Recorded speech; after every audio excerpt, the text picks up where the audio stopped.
अजीब लड़की है आपकी, हमने तो ऐसा कहीं नहीं सुना है। चल सोनू, हमें यहाँ नहीं रुकना है। हाँ माँ चलिए। अरे बहन जी रुकिए तो सही, आप मेरी बात तो सुनिए, चाय तो पीकर जाइए। हमें यहाँ ना कोई चाय पीनी है ना ही पानी, यहाँ हमें बेइज्जती करने के लिए बुलाया था क्या? अरे सुनिए बहन जी, हम बैठकर बात कर लेते हैं। आपकी बेटी कोई ऐश्वर्या राय है क्या, जो मेरे बेटे को यूं ही रिजेक्ट कर रही है? अरे लाखों मिल जाएंगी मेरे बेटे को। आंटी आप नाराज मत होइए, हम सब बैठकर बात कर लेते हैं ना। अरे हम क्यों बैठे? नहीं सोनू, तू यहाँ खड़ा क्या है? चल, तेरे लिए मैं लड़कियों की लाइन लगा दूंगी। इस लड़की का घमंड तो देखो जरा। अरे बहन जी बच्ची है, आप तो जानती है ना आजकल के जनरेशन को। बैठे, मैं समझाती हूँ उसे। अब बैठिए तो सही, यूं नाराज होकर मत जाइए। अरे आपकी बेटी को स्वयं भगवान भी नहीं समझा सकते। अरे वो थोड़ी लाडली है, इसलिए कुछ भी बोल गई होगी।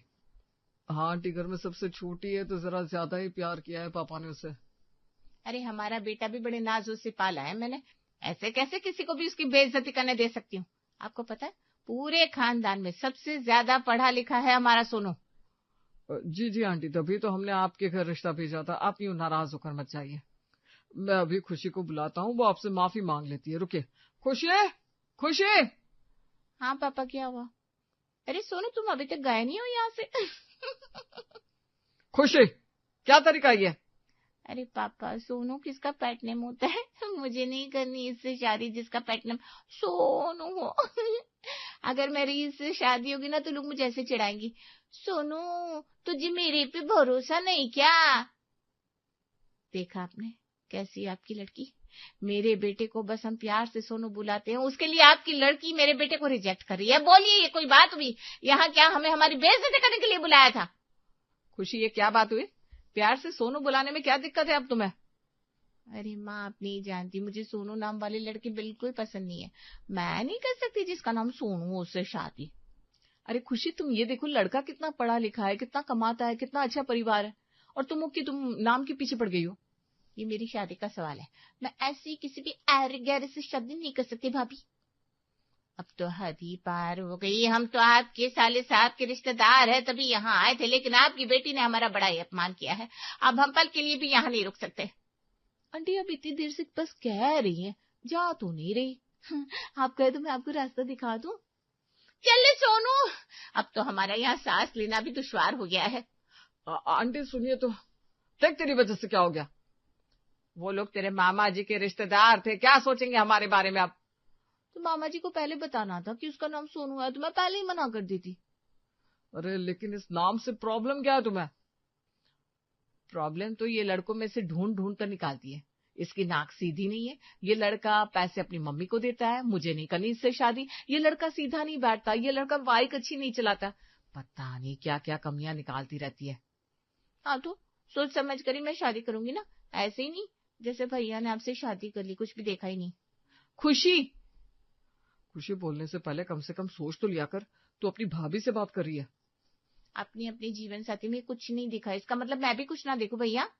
मैं बड़े ही सोच समझ कर शादी करने वाली हूँ, मुझे कोई कमी नहीं चाहिए अपने पति में। खुशी, इतने नखरे ठीक नहीं है बेटा, ऐसा तो तुम्हें कोई नहीं मिलने वाला।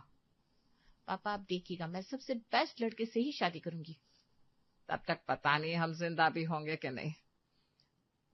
अपनी खुशी से तो मिल लिया कि उसे अपने होने वाले पति में कोई भी कमी नहीं चाहिए। इसी चक्कर में उसने न जाने कितने लड़कों को रिजेक्ट कर दिया था। उसके घर वाले भी उसे कितना समझाते थे, लेकिन वो कहाँ किसी की सुनने वाली थी। हाँ यार, शादी का कार्ड दे रही है, तुझे तेरा मिस्टर परफेक्ट मिल गया। हाँ सही समझो बस। हम सबको तो अपना मिस्टर परफेक्ट मिल गया है। तू बता, तेरी बात कहाँ तक पहुंची? मेरी बात, मुझे तो अभी तक एक भी लड़का पसंद नहीं आया। सपना, मेरी बात छोड़, तू अपने होने वाले पति की फोटो तो दिखा, देखे तो सही हमारे जीजू आखिर दिखते कैसे हैं। हाँ ये देखो, है ना बिल्कुल ऋतिक रोशन जैसे। तेरी आंखों पे चश्मा लग गया है क्या सपना? क्या हुआ खुशी, तो ऐसे हंस क्यों रही है? अरे जरा देख तो सही, सपना के होने वाले पति की आंखें कितनी छोटी है, हिंदुस्तानी नहीं नेपाली लग रहे हैं, और हाइट भी कितनी छोटी है इनकी। ऐसा कुछ नहीं है खुशी, इनकी हाइट इतनी भी छोटी नहीं है, ठीक ठाक है। हाँ खुशी, अच्छे लग रहे हैं ऐसे तो। तुम लोगों को पता नहीं क्या अच्छा लग रहा है इनमें, लेकिन मुझसे पूछो तो मैं तो इस लड़के को साफ साफ मना करती थी। सच कहूं तो मेरी टाइप की तो बिल्कुल भी नहीं है। हर कोई परफेक्ट नहीं होता खुशी, हर कोई नहीं होता, लेकिन आपको चूज करना पड़ता है परफेक्ट को, इसीलिए तो मैं आज तक इतने सारे लड़कों को रिजेक्ट कर चुकी हूँ। तो हम कौन से परफेक्ट हैं जो हम किसी को ऐसे ही रिजेक्ट करते हैं? देखो, अब तुम लोगों का तो मुझे पता नहीं, लेकिन मुझे देख लो, हाइट, वेट, आंखें, कमर, सब कुछ परफेक्ट है। वो छोड़ो, खाना सबसे बेस्ट बना लेती हूँ, घर का सारा काम आता है मुझे, गाना गाने में तो मैं किसी को भी पीछे छोड़ सकती हूँ, डांसिंग में मुझे कोई नहीं हरा सकता। ऐसा कुछ नहीं है जो आज तक मैंने ना किया हो या मुझे आता ना हो। बताओ, ऐसा कुछ हो तो? वो ये क्या? हाँ ठीक है, परफेक्ट है तुम, माना, लेकिन हम नहीं है, हमारे लिए यही सही है। अब जैसे तुम्हारी सोच। अच्छा अंजलि, तो दिखा तेरे पति की फोटो। वो मेरे पास है ही नहीं। क्या बात कर रही है, तेरे पास तेरे पति की फोटो नहीं है? ऐसा कैसे हो सकता है? हाँ, वो मेरा फोन टूट गया था ना, तो फोटो नहीं है। हाँ, तो दूसरे फोन में डाला होगा ना फोटो, वही दिखा दे। कोई भी एक तो होगा ही ना दोनों का साथ में। इसको फोटो दिखा दी तो मेरे पति का भी मजाक बनाने लग जाएगी। मुझे पता है क्यों नहीं दिखा रही फोटो, इसने भी कोई छपरी पसंद किया होगा। खुशी के मिस्टर परफेक्ट की डेफिनेशन को सुनकर उसकी सहेलियां भी सहम गई थी, लेकिन हमारी खुशी भी कहाँ टस से मस होने वाली थी। आज उससे एक नया लड़का देखने आया था और उसके घर में बस यही प्रार्थना चल रही थी कि कैसे भी करके इस बार खुशी उसे पसंद कर ले। बस रोशनी, आज मंदिर में 11 नारियल का प्रसाद चढ़ा देना। माँ जी, मैंने पहले ही चढ़ा दिया है, और तो और आज मैंने अपनी तरफ से लड्डू भी चढ़ा दिया और मन्नत भी मांग ली है कि कैसे भी करके आज खुशी को ये लड़का पसंद आ जाए बस। रोहन, इसका नाम क्या है? नाम सोहन है और प्यार से इसे अरे कहीं इसे सोमू तो नहीं बुलाते? नहीं नहीं, मैंने इस बार सब कुछ चेक किया है, इसका कोई पेट नेम है ही नहीं, सिर्फ सोहम ही है।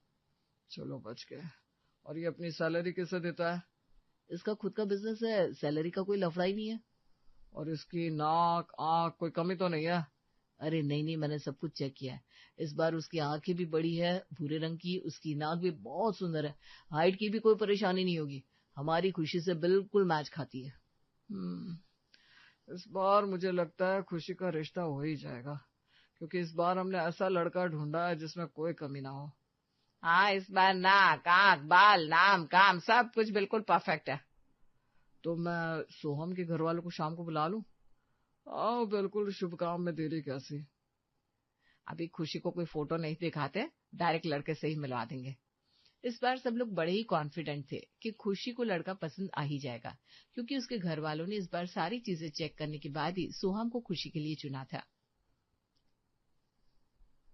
आपका घर तो बड़ा ही सुंदर है बहन जी। जी, हमने सुना है आपका भी घर बड़ा और भव्य है। हाँ, बस ईश्वर की कृपा है। मैं तो चाहती हूँ बस हमारे घर को संभालने वाली एक सुंदर सी बहू हमारे घर भी आ जाए, तो मैं भी सारा कुछ उसी को सौंप लूं। वैसे आपकी बेटी कहाँ है? हाँ हाँ, अभी बुलाती हूँ। मैं लेकर आ गई माँ जी खुशी को। खुशी की भाभी खुशी को लेकर आती है। खुशी जब बाहर आती है तो इस बार उसे लड़का सच में बड़ा ही हैंडसम लगता है। इस बार तो आप सबने सच में परफेक्ट लुकिंग लड़का ढूंढा है। मैंने कहा था ना, इस बार तुम्हारा रोका पक्का है। हाँ, लेकिन इतनी भी जल्दी क्या है, अभी मुझे लड़के से बात तो करने दो। सिर्फ गुड लुक जरूरी नहीं है, आप जानती है ना मेरी चॉइस। हाँ भाई हाँ, जानते हैं, इसलिए तो इस बार हमने सब कुछ चेक करके ही सोहम को तुमसे मिलवाया है। अरे बेटा, यहाँ आओ, वहां क्यों खड़ी हो? जी, ये हमारी बेटी खुशी, आप जो चाहे इससे पूछ सकती हैं। मैंने सुना है खुशी बेटी बड़ा ही अच्छा खाना बना लेती है। जी आंटी, मुझे हर तरह का खाना बनाना आता है। वाह, दिखने में तो खुशी बेटी बड़ी सुंदर है। क्यों सोहम, ये देखो शर्मा रहा है सोहम। अरे मम्मी, मुझे लड़के से अकेले में बात करनी है। हाँ तो करवा रहे हैं ना, इतना उछल क्यों रही है। मुझे लगता है खुशी बेटी को सोहम से अकेले में बात करनी है। हम बड़े ही खुले विचारों के हैं बेटी। जाओ सोहम, खुशी से बात कर लो, जाओ तुम दोनों। आइए, मैं आपको अपना कमरा दिखाती हूँ। रोशनी, पक्का ना इस बार सब कुछ सही होगा? हाँ हाँ माँ जी, इस बार कोई परेशानी नहीं है, इस बार सब कुछ अच्छा होगा, आप यकीन रखिए। मुझे खुशी पर विश्वास नहीं है, और बाल की खाल निकालने वालों में से है। बस इस बार वो कोई और कमी लेकर ना आ जाए। अरे माँ जी, रोहन और पापा जी ने इस बार कोई कमी छोड़ी ही नहीं है, बिल्कुल परफेक्ट लड़का ढूंढा है। मम्मी चलिए, मुझे नहीं रुकना यहाँ। लो, हो गया स्यापा।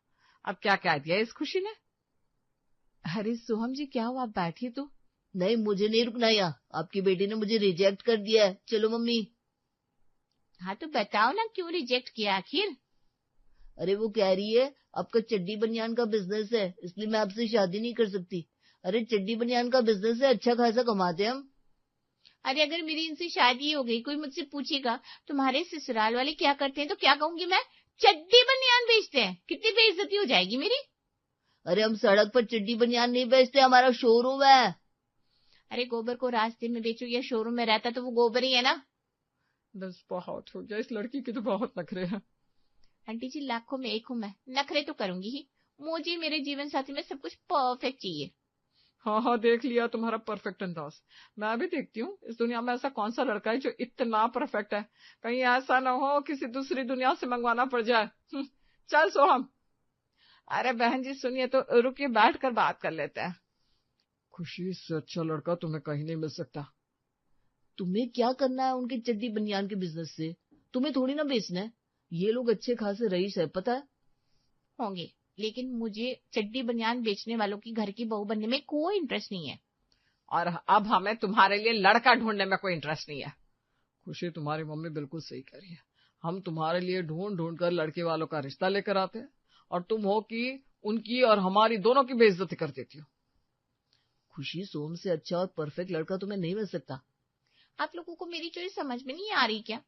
इसीलिए अब ना मैं खुद अपने लिए लड़का ढूंढ लूंगी। ऐसा कोई लड़का है ही नहीं जो इतना परफेक्ट हो। खुशी, तुम समझ क्यों नहीं रही हो? आजकल बहुत सारी एप्स हैं जहां शादी के लिए लड़के अपनी बायोडाटा डालते हैं। मैं खुद पसंद कर लूंगी ऐसा लड़का जैसा मुझे चाहिए। आप सबने बहुत कर लिया मेरे लिए, धन्यवाद। ठीक है, अब उसे ही ढूंढने दो। मुझे भी देखना है कि जो लड़का हम नहीं ढूंढ पाए उसके लिए ये कैसे ढूंढती है।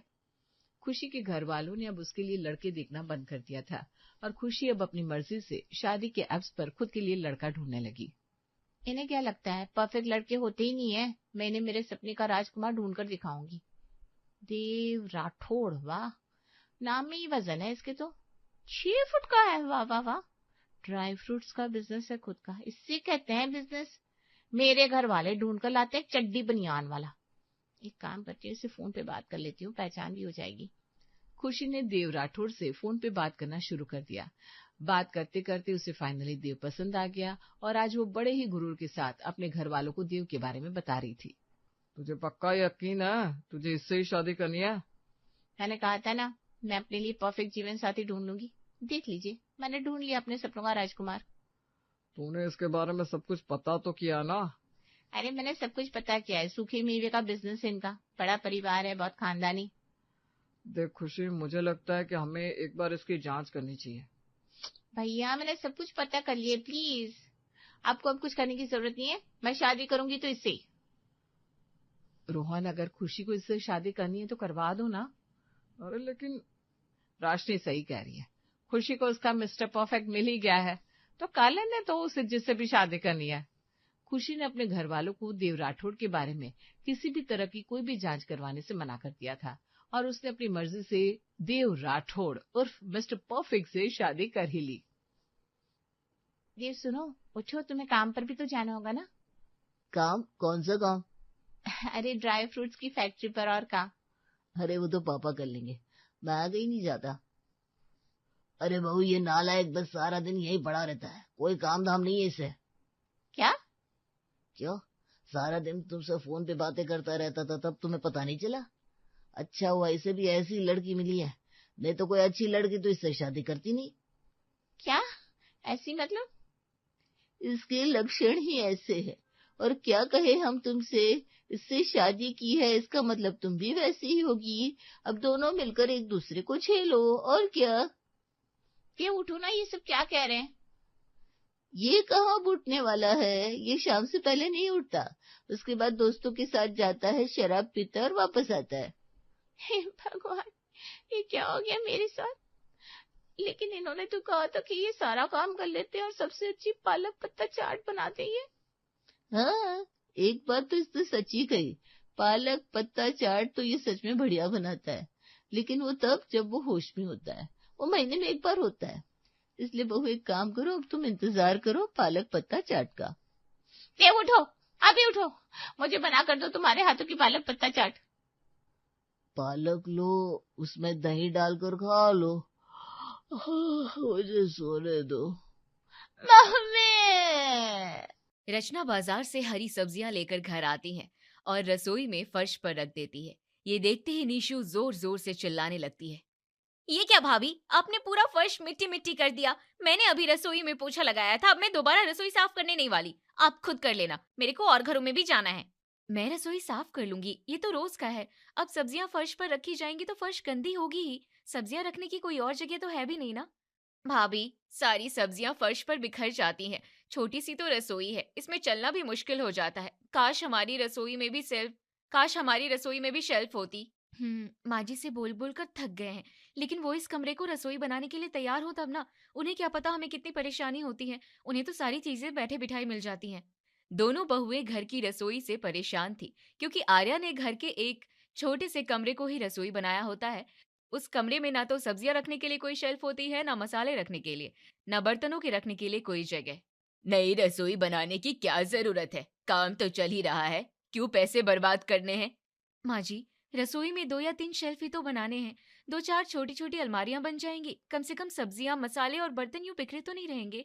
सब्जियां रखने के लिए मैं बाजार से टोकरी ला दूंगी, इसके लिए शेल्फ बनाने की क्या जरूरत है। मेरे दोनों बेटे इतनी मेहनत से पैसे कमाते हैं, फालतू में यहाँ वहाँ शेल्फ बनवाकर पैसे जाया नहीं होने दूंगी। आर्या वहां से चली जाती है।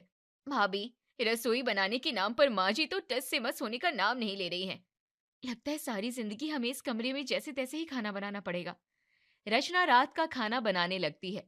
सब्जी में डालने के लिए वो हल्दी और नमक ढूंढती है। क्या ढूंढ रही है बहू? माँ जी, न जाने हल्दी और नमक के डिब्बे कहाँ रखे हैं, नहीं मिल रहे हैं। आर्या नीचे फर्श पर से मसाले का डब्बा उठाकर रचना को देती है। यहीं तो रखे हैं, नजर घुमाकर देखोगी तो सब मिल जाएगा। माँ जी, मसाले रखने की कोई एक जगह तो है नहीं। एक जगह होती तो मसाले के डिब्बे वहीं रखे जाते। आर्या स्टोर रूम से एक छोटा सा स्टूल लाकर रसोई के बाहर दरवाजे के पास रख देती है और मसाले के डिब्बे उसी स्टूल पर रख देती है। ले, अब तुझे मसाले ढूंढने में कोई परेशानी नहीं होगी, रचना मन ही मन सोचती है। जुगाड़ से जैसे तैसे काम चल रहा है, लेकिन हमारे यहाँ एक प्रॉपर रसोई बनाना दिन में सपने देखने जैसा ही है। दूसरे दिन आर्या बाजार से सब्जी रखने का एक स्टैंड लेकर आती है और सारी सब्जियां स्टैंड पर रख देती है। ले बहू, अब सब्जियों का झंझट भी खत्म। काम बनाने से सारे बन जाते हैं, तू फालतू में लोड ले लेती है। आर्या वहां से चली जाती है। भाभी, माँ जी ये छोटा सा स्टैंड लेकर आई हैं, इसमें तो पूरी सब्जियां भी नहीं आ रही हैं। बड़ा स्टैंड लाती तो ज्यादा पैसे खर्च होते। रसोई के नाम पर पैसे खर्च करने में माँ जी को बड़ी तकलीफ होती है, चाहे हम कितनी भी तकलीफ में काम क्यों ना करें। इसी तरह जब दोनों बहुएं खाना बनाती तो किचन धुएं से भर जाता है, क्योंकि धुआं निकलने के लिए किचन में चिमनी नहीं होती है। रचना और सौम्या का खांस खांस कर बुरा हाल हो जाता है। किचन का धुआं घर के अंदर भी फैल जाता है। आर्या खांसते हुए किचन में आती है। अरे क्या हुआ रचना बहू, इतना धुआं क्यों हो रहा है? माँ जी, हमारे किचन में चिमनी नहीं है ना, खाना बनेगा तो धुआं तो होगा ही। अरे ऐसे कैसे धुआं होगा? किचन की खिड़की खोल दे। माँ जी, किचन की खिड़की खुली हुई है, लेकिन छोटा कमरा है और इसकी खिड़की भी छोटी सी है, इससे सारा धुआं बाहर नहीं निकल पाता है। धुआं धीरे धीरे निकल जाएगा, खाना बनाते समय जरा ध्यान रखा कर। ध्यान से खाना बनाएगी तो इतना धुआं होगा ही नहीं। माँ जी, हमारे किचन में एक चिमनी होती तो धुआं आराम से बाहर निकल जाता। चिमनी की क्या जरूरत है, खिड़की तो है ही। तुझे पता भी है चिमनी कितनी महंगी आती है। मेरे दोनों बेटे दिन रात मेहनत करके 2 पैसे कमाते हैं, बेचारे सुबह को जाते हैं, देर रात घर आते हैं। मैं उनकी मेहनत के पैसे फालतू काम में बिल्कुल खर्च नहीं होने दूंगी। वैसे भी बहू, जरूरतों का क्या है, जरूरतें जितनी बढ़ाओगी उतनी कम ही लगेगी। शनिवार का दिन था, दोनों भाई घर पर ही होते हैं। रचना, आज खाने में क्या बना रही हो? आज माँ जी ने छोले चावल बनाने के लिए कहा है। छोले चावल मत बनाओ यार, कल ऑफिस में वीकेंड पार्टी थी। कल रात का खाना बहुत हैवी हो गया है, पेट भारी सा लग रहा है। तो आप ही बताओ क्या बना दूं? खिचड़ी बना दूं? हाँ, खिचड़ी बना दो। हाँ भाभी, आज मेरा भी खिचड़ी खाने का मूड है। रचना खाने में खिचड़ी बना देती है। जब सभी लोग खाना खाने बैठते हैं, अरे खिचड़ी का साथी कहाँ है? खिचड़ी का साथी? अचार भाई, अचार। खिचड़ी के साथ तो आम का अचार होना चाहिए, तभी तो खिचड़ी खाने का मजा आएगा। सौम्या बहू, जा अचार ले आ। माँ जी, अच्छा लाती हूँ। दरअसल अचार लाने के लिए सौम्या को छत पर जाना पड़ता है, क्योंकि रसोई में अचार रखने के लिए कोई जगह नहीं होती है, जिस कारण आर्या घर में बने सारे अचार छत पर रखवा देती है। थोड़ी देर में सौम्या आम का अचार लेकर आती है। अरे रचना, माँ ने नींबू का अचार बनाया था, वो खत्म हो गया क्या? नहीं, अभी रखा है। मेरे लिए नींबू का अचार ला दो, नींबू का अचार खाने से हाजमा दुरुस्त होता है। अब रचना को भी ना चाहते हुए नींबू का अचार लाने के लिए छत पर जाना पड़ता है। वो नींबू का अचार लेकर आती है और लोकेश को देती है। क्या बात है, तुम हाफ क्यों रही हो? छत पर गई थी ना। अब हमारे किचन में अचार रखने की कोई जगह होती तो हमें अचार लाने के लिए छत पर जाना ही नहीं पड़ता। जब छत पर अचार रखने की जगह है तो उसे छत पर रहने दे। किचन में अचार रखना ही क्यों है? कौन सा हम अचार रोज रोज खाते हैं? और वैसे भी बहू, सीढ़ियां उतरने चढ़ने से एक्सरसाइज होती है, इससे हमारा शरीर सेहतमंद और चुस्त रहता है। आर्या के पास वो सारे लॉजिक होते हैं जिससे वो घर की रसोई को अस्त व्यस्त रखने में लगा सके, लेकिन उस अस्त व्यस्त रसोई से बहुओं की लाइफ पर क्या असर पड़ रहा है, इससे आर्या को कोई लेना देना नहीं था। एक दिन सुबह सुबह जब दोनों भाइयों को ऑफिस जाने की जल्दी होती है, उसी समय लोकेश के लंच बॉक्स का ढक्कन कहीं गुम हो जाता है। अरे रचना, क्या हुआ? आज मुझे लंच मिलेगा भी या नहीं? हाँ, अभी ला रही हूँ, बस 2 मिनट। रचना रसोई में इधर उधर लंच बॉक्स का ढक्कन ढूंढने लगती है। क्या ढूंढ रही हो भाभी जी? देखना, तेरे भैया के लंच बॉक्स का ढक्कन नहीं मिल रहा। तूने कल धोकर कहाँ रखा था? मैंने सारे बर्तन धोकर नीचे रख दिया था, यही होंगे, कहीं मिल जाएंगे। निशु और रचना दोनों मिलकर ढक्कन ढूंढते हैं। ये लो भाभी, वहाँ कोने में पड़ी थी। अरे मिल गई, ला दे। रचना लंच बॉक्स का ढक्कन लगाकर लोकेश को उसका डब्बा देती है। शुक्र है, मुझे तो लगा था आज मुझे ऑफिस में भूखा रहना पड़ेगा। किचन का सामान थोड़ा संभाल कर रखा करो, तुम्हारी वजह से आज मैं लेट भी हो जाता। क्या भाभी, बर्तनों को एक जगह पर रखने के लिए तो कुछ बनवा लो, इतने पैसे बचाकर कहाँ ले जाओगी? रसोई में काम करने में निशु को भी काफी दिक्कतों का सामना करना पड़ता था, क्योंकि रसोई में बर्तन धोने के लिए कोई जगह नहीं थी। निशु को खुले आंगन में बर्तन धोने पड़ते थे। भाभी, ये कैसी रसोई है आपकी? मैं 5 घरों में काम करती हूँ, सभी घरों में रसोई के अंदर बेसिन लगा है, उसमें बर्तन धोती हूँ। आपकी ही रसोई ऐसी है जिसमें बर्तन धोने के लिए एक बेसिन तक नहीं है। अरे, आज के जमाने में रसोई के बाहर खुले में बर्तन कौन धोता है? निशु, हम कोशिश तो कर रहे हैं कि रसोई में जरूरत की सारी चीजें हो जानी चाहिए। अरे, कोशिश ही करती रहोगी या कोशिश कभी कामयाब भी करोगी? अच्छा, अब आप दोनों बाहर निकल जाओ, मुझे रसोई में झाड़ू पोछा करना है। 1 मिनट तो रुक जा, मैं चाय बना लूं। जरा बाहर से चाय पत्ती तो ले आ। चाय पत्ती का डिब्बा कहाँ रखा है? बाहर स्टूल पर रखा है। छोटे से स्टूल पर मसाले के डिब्बे एक पर एक करके रखे होते हैं। निशु जब चाय पत्ती का डब्बा उठाती है तो सारे डब्बे एक साथ नीचे गिर जाते हैं, जिसमें से हल्दी के डब्बे का ढक्कन खुला होता है और सारी हल्दी फर्श पर बिखर जाती है। ये तूने क्या किया निशु? सारी हल्दी बर्बाद कर दी। आर्या भी वहां आ जाती है। पूरा फर्श गंदा कर दिया, तुझसे एक काम ठीक से नहीं होता। मुझे मत बोलो आंटी जी, मेरी कोई गलती नहीं है। अरे, आपने छोटे से स्टूल पर मसालों के डिब्बों का कुतुब मीनार खड़ा कर दिया है, अब डिब्बे तो गिरेंगे ही। भला मसाले के डिब्बों को ऐसे कौन रखता है? मैंने सबके घरों में मॉड्यूलर रसोई देखी है, ऐसी रसोई सिर्फ आपके घर में देख रही हूँ, जहाँ ना तो कोई रैक है ना कोई शेल्फ। तुझे अपने काम से ज्यादा दूसरों के घरों में ताक झाक करने में मजा आता है।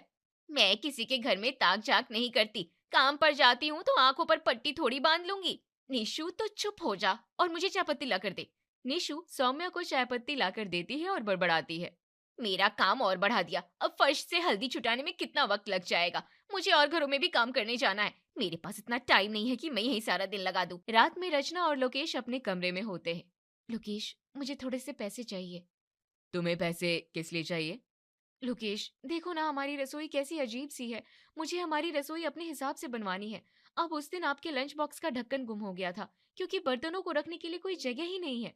रसोई में थोड़ी जगह बन जाएगी तो सारे सामान अच्छी तरह से अरेंज हो जाएंगे। रचना, रसोई के बारे में तुम माँ से बात करो। मैंने माँ जी से बात की थी, लेकिन वो तो रसोई में कुछ भी करवाने के लिए तैयार ही नहीं है। भाई, रसोई का डिपार्टमेंट तो माँ का ही है, जब माँ तैयार नहीं है तो मैं क्या कर सकता हूँ? इसी तरह सौम्या भी वंश से रसोई ठीक कराने के लिए कहती है। सौम्या यार, इन सब चीजों में तुम मुझे मत घसीटो, रसोई वसोई तो तुम लोग खुद देख लो यार, मुझे ऑफिस के काम से फुर्सत नहीं मिलती, मैं घर की रसोई का टेंशन नहीं ले सकता। वंश, तो क्या रसोई का सारा टेंशन मेरा और रचना भाभी का है? तुम इस बारे में माँ से बात कर लो, माँ जैसा कहती है वैसा करो। वंश उबासी लेता हुआ कहता है। अब मुझे सोने दो यार, बहुत नींद आ रही है। रचना और सौम्या की परेशानियों की चिंता घर में किसी को नहीं थी। लोकेश, वंश और आर्या के लिए सारे काम जरूरी थे, बस रसोई को छोड़कर। लेकिन धीरे धीरे दोनों बहुओं की परेशानियां और बढ़ जाती हैं, क्योंकि सर्दियों का मौसम आ जाता है। एक दिन, रचना भाभी, क्या हमारे घर में कभी मिक्सी आएगी या हम पूरी जिंदगी इस सिलबट्टे पर मसाला पीसते रहेंगे? ऐसा लगता तो नहीं है कि हमें सिलबट्टे से मुक्ति मिलेगी। एक तो ठंड, ऊपर से सिलबट्टा रसोई के बाहर खुले में रखा है। उस पर मसाला पीसते पीसते मेरे हाथों में तो दर्द हो जाता है। मैं आज माँ जी से बात करके रहूंगी। सौम्या मसाला लेकर रसोई के बाहर जाती है और आर्या से कहती है, माँ जी, कम से कम मसाले पीसने के लिए मिक्सी तो मंगा लीजिए। अब सिलबट्टे पर मसाले नहीं पीसे जाते, मेरे हाथों में दर्द हो रहा है। सौम्या बहू, ये दर्द 2 मिनट में गायब हो जाएगा। तुझे पता है, सिलबट्टे पर मसाला पीसने से हाथों की ताकत और मजबूती बनी रहती है। आजकल लोग जिम जाकर डंबल शंबल उठाते हैं। पहले के जमाने में महिलाएं सिलबट्टे पर मसाला पीसती थी तो उससे उनके हाथ मजबूत रहते थे, शरीर में फुर्ती और ऊर्जा बनी रहती थी। चल, जाकर सिलबट्टे पर मसाला पीस, देख कैसे तेरे शरीर में एकदम से एनर्जी आ जाती है। सौम्या अपने मन में सोचती है, मुझे आपसे यही उम्मीद थी। मैंने बेकार ही आपसे उम्मीद की कि आप हमारा भी भला सोचेंगी। सौम्या ठंड के मौसम में खुले में सिलबट्टे पर मसाला पीसने लगती है। देख, सिलबट्टे पर मसाला पीसने से तेरे शरीर में गर्मी आ गई होगी। तुझे ठंड का एहसास भी नहीं हो रहा होगा। क्यों जले पर नमक छिड़क रही हैं? ठंड में नीशू को भी बाहर खुले में बर्तन धोने पड़ते हैं। भाभी जी, ठंड के मौसम में मैं खुले में बर्तन नहीं धोएगी। एक तो ठंडे पानी से बर्तन धोना पड़ता है, ऊपर से खुले में। आप किचन में बेसिन लगवा लो, ऐसे मुझसे काम नहीं हो पाएगा। नीशू गुस्से में जोर जोर से बर्तन पटकने लगती है। अरे क्या हो गया नीशू, बर्तनों पर गुस्सा क्यों निकाल रही है? आंटी जी, ऐसा तो अब गांव में भी नहीं होता। ठंड के मौसम में खुले में बर्तन कौन धोता है? तुझे ही ज्यादा ठंड लग रही है। आपको ठंड नहीं लग रही है तो बर्तन आप ही धो लो। आर्या उसकी बात का कोई जवाब नहीं देती है, लेकिन नीशू के जाने के बाद हाथ से ज्यादा नीशू की जुबान चलने लगी है।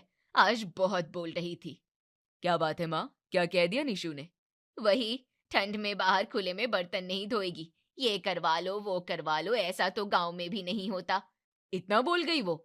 हाँ, मुझसे बदतमीजी कर रही थी। उसे काम से हटा दो। हाँ, ऐसी हमें काम वाली की भी जरूरत नहीं है, हम दूसरी काम वाली रख लेंगे। रचना और सौम्या जब सुनती है कि घर वाले नीशू को काम से हटाने के लिए बोल रहे हैं तो उनकी हालत खराब हो जाती है। भाभी, ये लोग तो नीशू को काम से हटाने के लिए बोल रहे हैं। ये लोग उसे हटा देंगे तो कौन सा दूसरी काम वाली रख लेंगे। माँ जी के लिए तो पैसे बचाने ज्यादा जरूरी है। हाँ, सारे काम हमें करने पड़ेंगे। एक तो इस रसोई में काम करना पहले ही आफत से कम नहीं है, ऊपर से ठंड के मौसम में ठंडे पानी से बर्तन धोने पड़ेंगे और पोछा भी लगाना पड़ेगा। दोनों बहुएं घर वालों के पास जाती हैं और निशु का बचाव करती हैं। माँ जी, निशु तो ऐसे ही थोड़ा ज्यादा बोलती है, लेकिन दिल की बहुत अच्छी है। सबसे अच्छी बात यह है कि वो माँ जी को अपनी माँ जैसी मानती है, शायद इसलिए माँ जी से इतना कुछ बोल जाती है ना भाभी?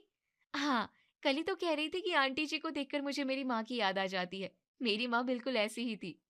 इस तरह रचना और सौम्या नीशु का बचाव करती है और खुद के लिए नई मुसीबत खड़ी होने से रोक लेती है। एक दिन दोनों बहुएं घर का सामान लाने बाजार जाती हैं। रचना भाभी, हम कब तक इस घिसे पिटे रसोई से काम चलाते रहेंगे? सौम्या, घर में सिर्फ रसोई ही है जहाँ मिनिमम से मिनिमम में काम चलाया जा रहा है।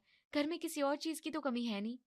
लोकेश भैया और वंश ने 10 लाख रुपए की गाड़ी ले ली, तब तो माँ जी ने नहीं कहा कि ये पैसे की बर्बादी है। वंश ने माँ जी को इतना महंगा फोन गिफ्ट किया है। माँ जी का काम तो सस्ते फोन से भी चल जाता, महंगे फोन में पैसे बर्बाद नहीं हुए क्या? हमें माँ जी को रास्ते पर लाना ही होगा। उस दिन दोनों बहुएं अलग ही मूड में घर आती हैं। दोनों बड़ी खामोशी के साथ रात का खाना बनाती हैं। सभी लोग सोफे पर बैठकर टीवी देख रहे होते हैं। सौम्या सबको खाने के लिए बुलाने आती है। चलिए आप लोग, खाना लग गया है। लोकेश और वंश उठकर चले जाते हैं, लेकिन आर्या जैसे ही सोफे से उठने लगती है वो उठ नहीं पाती है। मुझसे तो उठा ही नहीं जा रहा। क्या हुआ माँ जी, आपकी तबीयत तो ठीक है ना? क्या बताऊं बहू, अब मेरे कमर और घुटनों में दर्द रहने लगा है। बैठ जाती हूँ तो उठा नहीं जाता। सोच रही हूँ डॉक्टर को दिखा लूं। माँ जी, बस इतनी सी बात के लिए डॉक्टर के पास जाकर फालतू पैसे खर्च करने की क्या जरूरत है? आपको पता है आजकल डॉक्टरों की फीस कितनी महंगी हो गई है। मेरे पास कमर और घुटनों के दर्द का रामबाण इलाज है। कैसा रामबाण इलाज बहू, जल्दी बता, मुझसे अब ये दर्द और नहीं सहा जा रहा। माँ जी, आपके कमरे में जो बेड लगा है ना, उसे हटवा देती हूँ। आजकल के गद्दे वाले बेड होते हैं ना, उससे कमर और घुटनों में दर्द होता है। आपके कमरे का बेड हटवाकर वहाँ खाट लगवा देती हूँ। पुराने जमाने में लोग खाट पर ही सोया करते थे, उन्हें कभी किसी तरह का दर्द नहीं होता था। ये तू क्या कह रही है बहू? हाँ माँ जी, जब आप खाट पर सोओगी तो आपकी कमर और घुटनों का दर्द यूं गायब हो जाएगा। जब ऐसे ही काम चल जाएगा तो आपको डॉक्टर के पास जाने की क्या जरूरत है? बोलिए माँ जी, मैं कल ही आपके रूम से बेड हटवा कर खाट लगवा दूं? आर्या देखती है कि उसका ही पासा उसे उल्टा पड़ रहा है। नहीं बहू, तू रहने दे, अब मेरा दर्द कुछ कम हो रहा है, मैं बेड पर ही सो जाऊंगी। आर्या बड़ी फुर्ती से उठकर खाने की टेबल पर चली जाती है। इसी तरह दूसरे दिन जब दोनों भाई ऑफिस जाने लगते हैं, लोकेश गाड़ी की चाबी ढूंढ रहा होता है। वंश, तूने गाड़ी की चाबी कहाँ रखी है? भैया, कल रात गाड़ी आपने पार्क की थी, चाबी आपके पास होगी। मैंने तो टेबल पर ही रखी थी, लेकिन नहीं मिल रही। माँ, तुमने गाड़ी की चाबी देखी है क्या? नहीं बेटे, मैंने नहीं देखी, तू सौम्या से पूछ ले, शायद उसने कहीं रखी हो। तभी रसोई से रचना बाहर आती है, गाड़ी की चाबी उसके हाथ में होती है। गाड़ी की चाबी मेरे पास है। थैंक यू रचना, तुमने चाबी ढूंढ ली। लाओ जल्दी चाबी दो, हम ऑफिस के लिए लेट हो रहे हैं। लोकेश चाबी लेने के लिए हाथ आगे बढ़ाता है, लेकिन रचना चाबी अपनी मुट्ठी में बंद कर देती है। रचना, ये मजाक करने का वक्त नहीं है। लोकेश, मैं मजाक नहीं कर रही हूँ, आई एम सीरियस।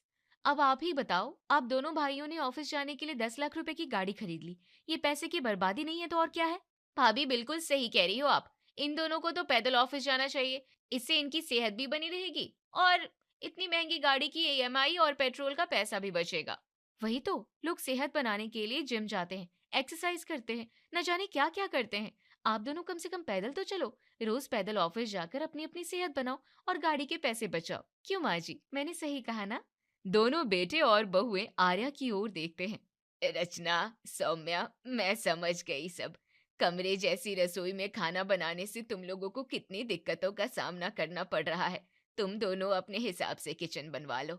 आर्या की हरी झंडी मिलते ही रचना गाड़ी की चाबी लोकेश को दे देती है। कुछ ही दिनों में दोनों बहुएं किचन को अपने हिसाब से बनवाने का काम शुरू करा देती है।